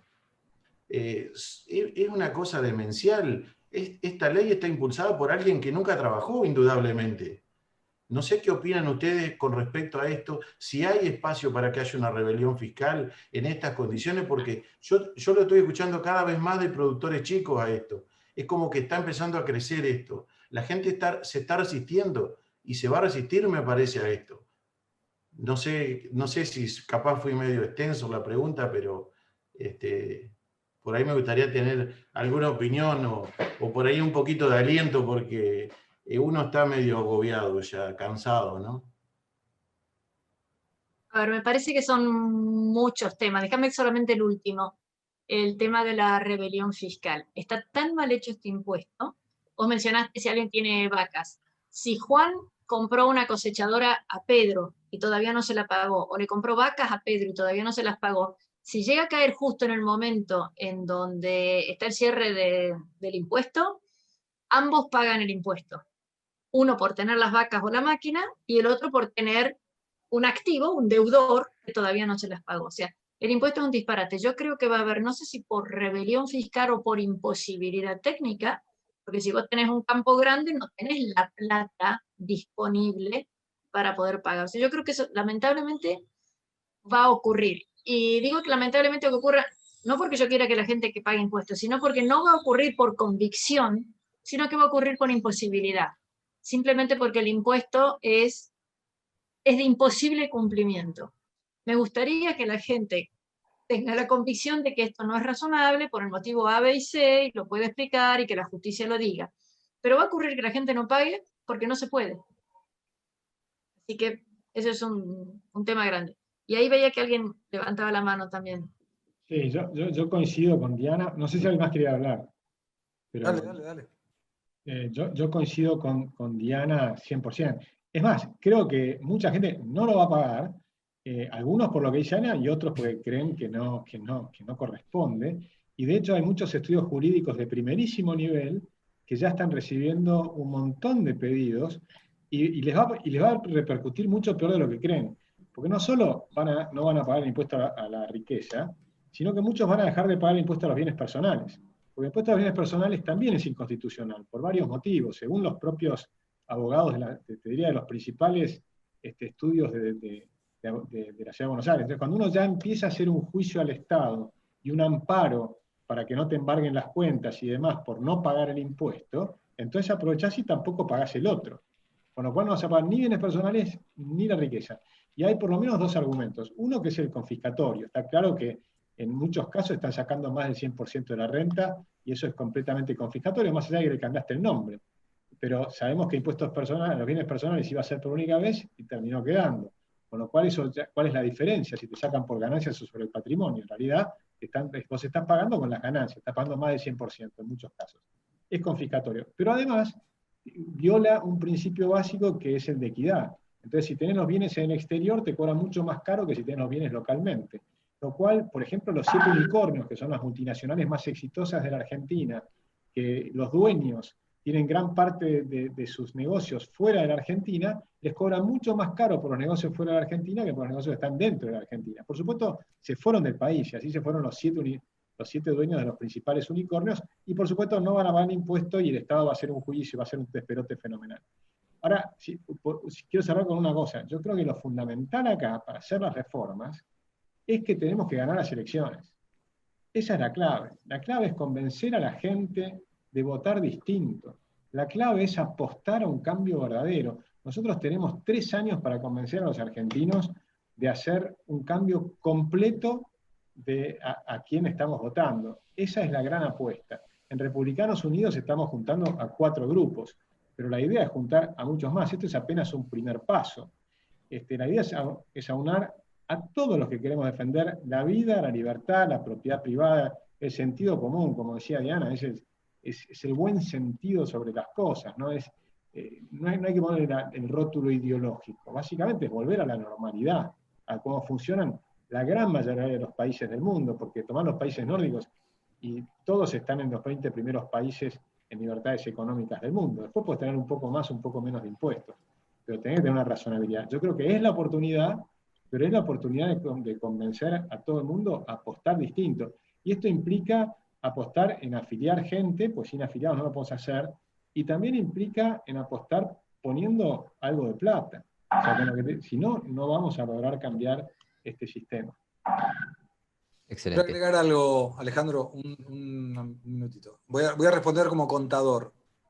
En lo personal no estoy de acuerdo con la rebelión fiscal por una cuestión muy simple. Cuando uno determina unilateralmente que no paga el impuesto, esto no le retira lo que sería la pasividad del pago.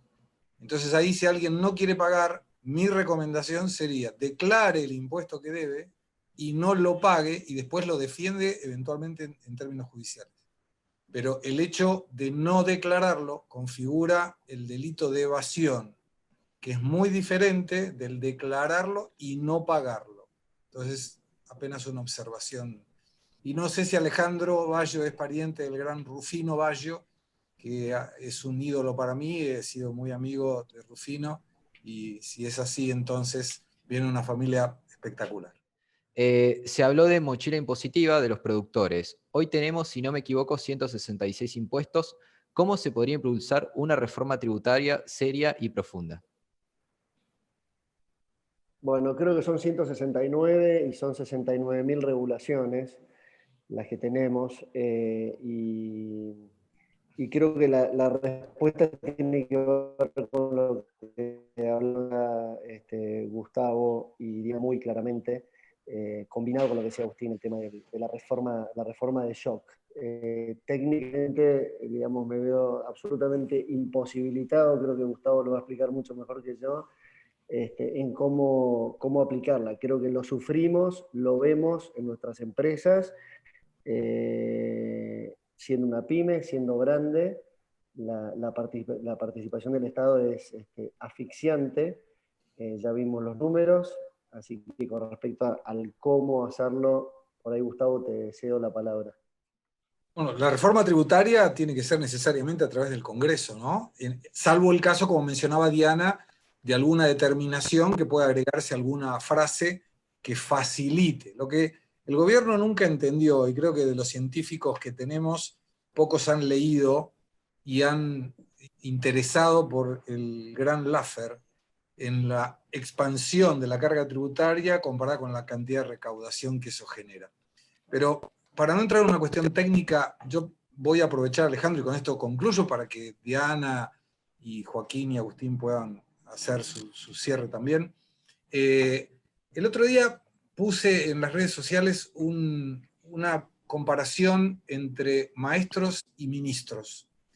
Y tiene una explicación que me pareció muy interesante, porque la palabra maestro, que se aplica al profesor y a cualquier profesional, viene de la palabra magister, que viene del adverbio magis, y que quiere decir más o más que. Y eso explicaba por qué una persona que enseña y que le pasa el conocimiento a otros, agrega valor, era sobresaliente en la antigua Roma.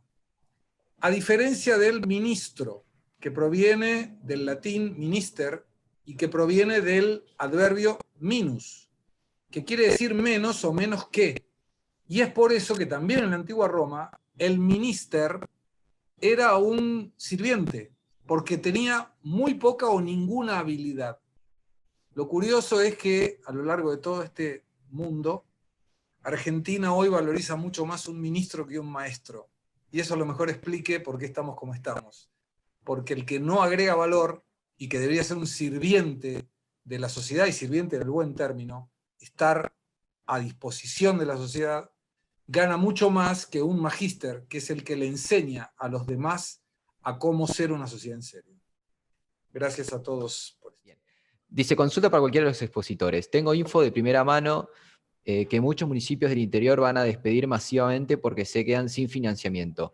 En muchos no se están pagando. ¿Se vendrá un ajuste forzoso con este gobierno? Iba a decir, la respuesta para eso es muy larga porque viene de toda nuestra estructura federal y cómo está armado el sistema impositivo. Al revés que en otros países, nosotros tenemos un sistema impositivo que viene de arriba para abajo. Es la nación la que le manda gran parte de sus recursos a las provincias, que a su vez lo mandan a los municipios. Los municipios se han dedicado a ser esponjas, a que absorbían desempleo y no dan buenos servicios a sus habitantes, a los ciudadanos. La verdad que alterar todo el sistema impositivo es muy difícil para que llegue a ser así. Pero en los municipios es donde sería más fácil que la gente deje de ser empleado municipal y pasar a ser un empleado de alguien de la zona, porque ahí los conocés, o sea, se complementaría la pregunta de recién con la del señor Valle de hace un momentito, y entonces podrías incorporar gente a trabajar. Lo que pasa es que es muy cómodo estar en el municipio, probablemente no hace gran cosa, una productividad bajísima, y total, los recursos vienen de algún lado. La suba de las tasas ha sido monumental en todos los municipios, pero aún así no alcanza para esto. Pero un comentario con que decía Gustavo de la reforma impositiva. Yo creo que una reforma debe ser hecha por el Congreso para que tenga coherencia, para que tenga un montón de cosas, pero el Congreso no se puede hacer un impuesto sin la anuencia del Congreso para adicionarlo.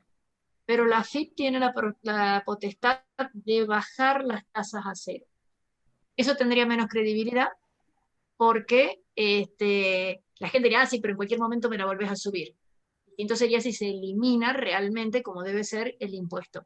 Pero uno podría el primer día de gobierno bajar a cero un montón de alícuotas y tendrías un efecto positivo hasta tanto el Congreso discutiera una verdadera reforma laboral. Yo agregaría una cosita Dale. con respecto a la pregunta especulativa si se va a incendiar todo, porque me parece que ahí esa era la pregunta también, ¿no?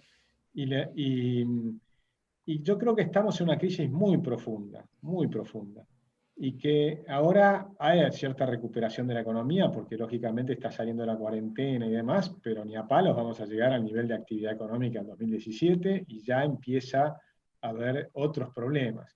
Yo creo que más que echen masivamente gente de los municipios, cosa que no veo, más bien lo que sí veo es el potencial de una aceleración de la inflación. Y eso sí es muy grave, porque, bueno, lo otro también sería grave porque habría que ver cómo se hace, si se hace de manera... Lo que nosotros hemos observado, por ejemplo, en la crisis del 2001, es que a veces los municipios o las provincias se quedaban sin dinero para pagar los sueldos y se demoraban un par de meses en pagar los sueldos. Cuando se demoran un par de meses en pagar los sueldos, casi era matemático, incendian la casa del gobernador o del municipio. Entonces, eso puede ocurrir en Argentina. También puede ocurrir una cosa diferente, que sea que se dé el ajuste como se está dando parcialmente ahora, por la caída de los salarios reales y las jubilaciones en términos reales. Por ejemplo, ahora van a subir 5% las jubilaciones, bueno, eso es la inflación de un mes y medio. Al 3,8% que fue últimamente, estamos hablando de la inflación de un mes y medio, entonces cuando pasa el tercer mes, ya se te cayó el salario real o la jubilación real un 5% en 3 meses. Es un montón. La velocidad de la caída, el deterioro de los salarios y las jubilaciones en términos reales es alta. Si a eso le sumás que en algún momento puede explotar la inflación, pero en la inflación va a ser el doble o el triple que la actual, y en algún momento puede incluso acelerarse a niveles que te den 3 dígitos anualizados, ¿no? Piensen que 3,8% anualizado ya es 56%. O sea que ya estamos en un problema muy serio. Creo que va a ser más por ahí, pero igual estos son, por supuesto, especulaciones con respecto a lo que va a pasar en lo que viene. A la inversa de cómo expusieron, van a dar un minutito de cierre, algunas palabras para cerrar, así que arranco con Joaquín.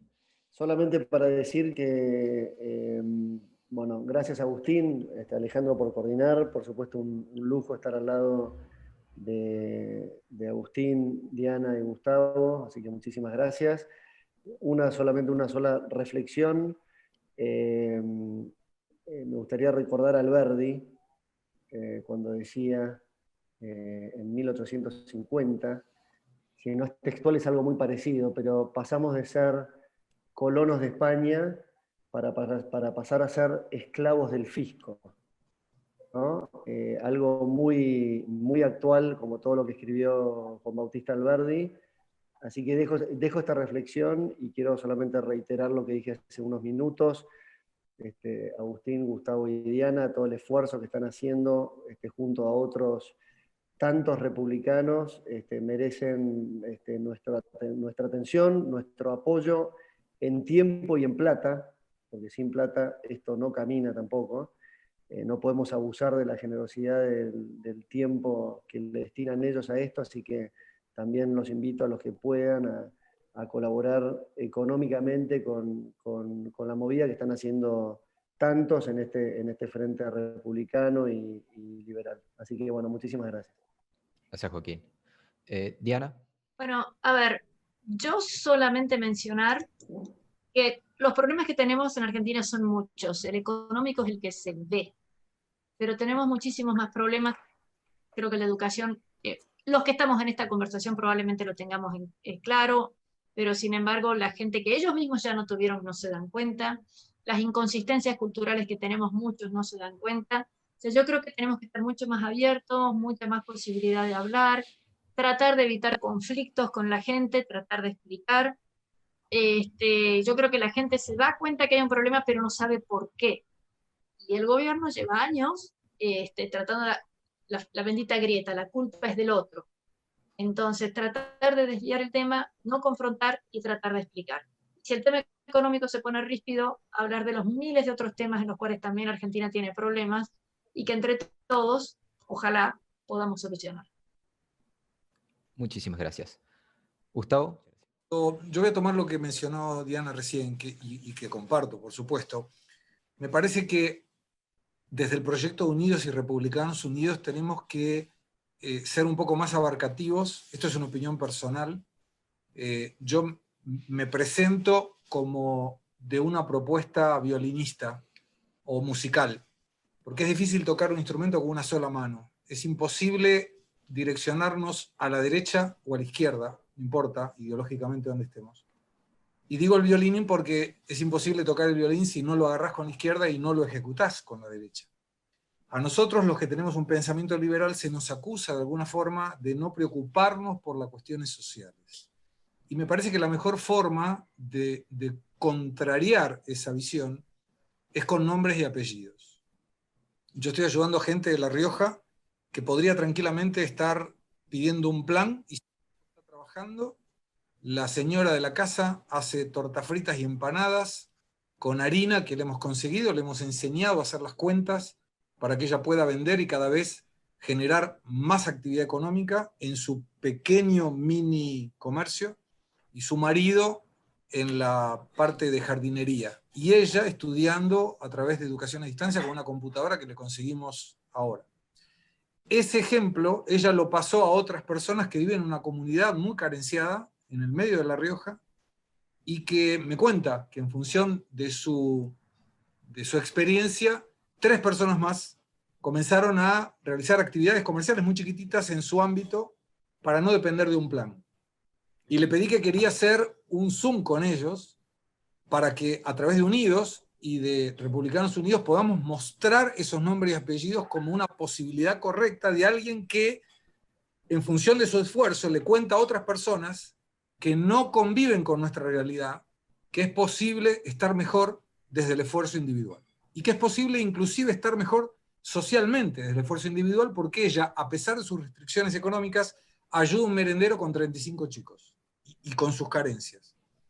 Y me golpeó muy fuerte lo que dijo. Me dijo, Gustavo, no hay ningún problema, lo podemos hacer, pero van a tener que venir ellas a mi casa porque no tienen celular, no tenemos cómo conectarnos en un Zoom. Entonces, como soy la única que tiene la computadora que ustedes me facilitaron, la vamos a invitar. Y me encantó. Ese es el público al cual nosotros tenemos que tratar de llegar para no estar identificados solamente con propuestas económicas, sino también con propuestas sociales. Defender la inclusión social a partir de la oportunidad y no del decir, no, los que reciben un plan son todos vagos, porque no son todos vagos, como también perfectamente decía Diana. Y es un trabajo de hormiga y es un trabajo de largo tiempo, pero concluyo con una frase que mi esposa me hizo hace unos días, bastantes días atrás, cuando estaba en medio de la pandemia. Empezábamos con el proyecto Unidos y me dijo, si vos querés llegar rápido, andá solo, pero si querés llegar lejos, hay que ir todos juntos. Y ahora sí termino con una imagen que aquellos que vieron la película Buscando Nemo lo van a recordar, que es cuando un barco suelta las redes de pesca, agarra un montón de peces y cada uno buscaba la forma individualmente de escaparse de esa situación. Hasta que alguien, un líder natural, le dijo, tenemos que empujar todos para el mismo lado y nadar para abajo. Y empezaron todos los peces a nadar para abajo y la fuerza era tan grande que el barco empieza a doblarse y si no suelta la red, el barco se hundía. Bueno, eso es lo que tenemos que hacer los argentinos. Empezar a nadar todos para el mismo lado. Y ese lado es liberal. Muchas gracias. Muchas gracias, Gustavo. Agustín. Bueno, ayer justo di una charla sobre el tema de educación, ¿no? Más de una charla, participé de un panel. Y si los quieren ver está grabado y vale la pena porque es un panel que hicimos con los ingenieros, con el Centro de Graduados de Ingeniería, y es sobre Deep Learning, Machine Learning, inteligencia artificial y las aplicaciones a la educación. Y la velocidad de los cambios que se vienen son siderales. O sea que Argentina no tiene tiempo. El cambio lo tengo que hacer ahora, es inmediato. Y son cambios fascinantes. Los países que no se adapten van a sufrir mucho, y los que se adapten van a tener oportunidades extraordinarias para ir a un mundo de abundancia. Por eso los cambios los tenemos que hacer rápido. Y yo querría terminar con una frase que estuve releyendo de Tolstoy, que él dice, él dice, toda la gente quiere cambiar el mundo. Muy pocos quieren cambiarse a sí mismos. Y tal vez la forma de cambiar a Argentina es pensar qué fue lo que hicimos en el pasado, cada uno de nosotros, y qué tenemos que cambiar cada uno de nosotros para lograr un efecto diferente. Entonces la pregunta es, ¿cómo hemos participado, y me gustaría vincularlo con esto, ¿no? ¿Cómo hemos participado o no de formar parte de un partido político que lleve las ideas adelante? ¿Cuánto hemos ayudado a un partido político a ganar las elecciones? Porque se requiere una tarea, ahora estamos tratando de hacerlo, bueno, con los que estamos aquí, con muchos de los que estamos acá, Agustín Carletti, Alejandro, con todos los que estamos aquí, y por supuesto Gustavo, Diana y demás, Joaquín, es sumamente difícil, es muy árido armar un partido político. Y tratar de cambiar un país es súper complicado, y como dice Gustavo, no lo puede hacer un grupo de gente pequeño, necesitamos mucha gente que realmente se involucre en serio, es decir, que se comprometan a trabajar en cambiar Argentina. Y si no, no lo vamos a lograr. Ese es el gran desafío que tenemos por delante, y bueno, ojalá se sumen todos los que puedan, y lo hagamos además con buena onda. Así que muchas gracias por mi parte, un gusto enorme. Muchas gracias. Muchas gracias Alejandro y a Agustín Carletti y a los demás y a todos los que han participado. Gracias, Agustín.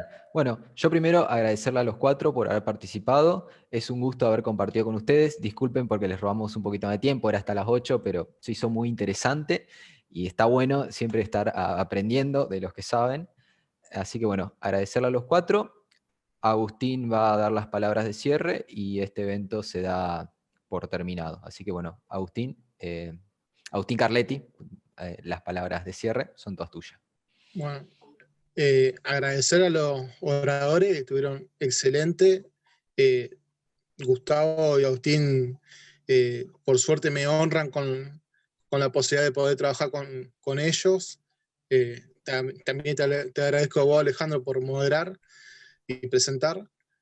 Y sumar a los que están escuchando, que se tomaron el tiempo de esta casi 2 horas de charla, que la verdad les agradezco su tiempo. Necesito saber si de alguna manera podemos ser de ayuda, porque al fin y al cabo lo que busca Unido es mejorar la provincia, principalmente generando trabajo y siendo más eficiente. Así que si de alguna manera podemos ser de ayuda, cuenten con nosotros. Tienen a disposición todas las redes sociales del partido, el mail, si hace falta mi teléfono personal, cuenten con ello. Y sumándome a la frase que decía Agustín Echevarne, yo tengo una propia frase que por ahí la utilizo, es que si tenés energía para quejarte, te sobran para involucrarte. Así que de mi parte les agradezco y a disposición siempre. Así que muchas gracias.